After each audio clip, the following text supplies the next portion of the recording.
Welcome to the Diary of the Pan-African Preacher. There is an Akan proverb that states, "Nobody teaches a child God." Pan-Africanism is reflected in the biblical text.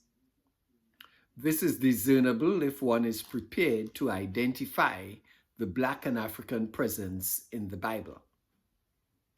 This is irrevocable if one identifies the geopolitical stage upon which the life stories and histories of the region around Palestine is seen taking place within the space of northeastern Africa. This is further concretized when, with honesty and integrity, we are willing to acknowledge African theological and cultural ideas and concepts which are ingrained in the formation and development of Judaism, Christianity, and Islam. For those who look at the Bible from a Eurocentric perspective, whether intentionally or through ignorance, there are none so blind as those who will not see. The most deluded people are those who choose to ignore what they already know. Take, for example, the whole concept of missions.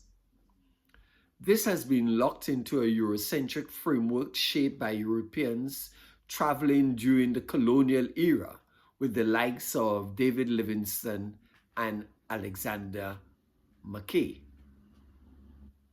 They are willing to ignore or bypass the deliberate and intentional use and abuse of Christianity to facilitate the European colonial project. Leapfrogging over the historical abuses, including slavery, to declare that God meant it for good, not recognizing that they are attaching genocidal qualities to the character of the divine. I recently pointed out in an article to be published that the persistent moves of Black British Christians between the United Kingdom, Africa, the Caribbean, and the United States of America is in and of itself of Pan-African influence. That migration in all its forms has missions-related impact is what I was pointing to.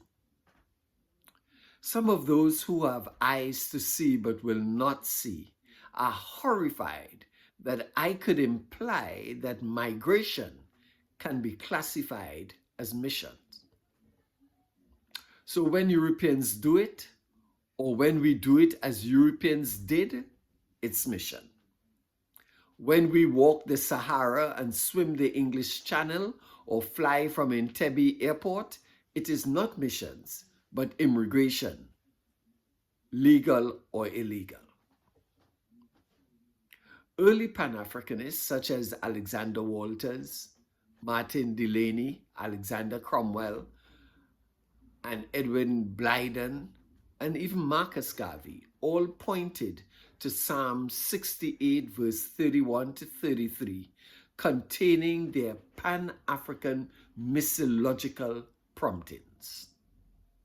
Those verses reads as follows: "Let Egypt come with gifts of precious metals. Let Ethiopia bring tribute to God. Sing to God, you kingdoms of the earth. Sing praises to the Lord." Ashe.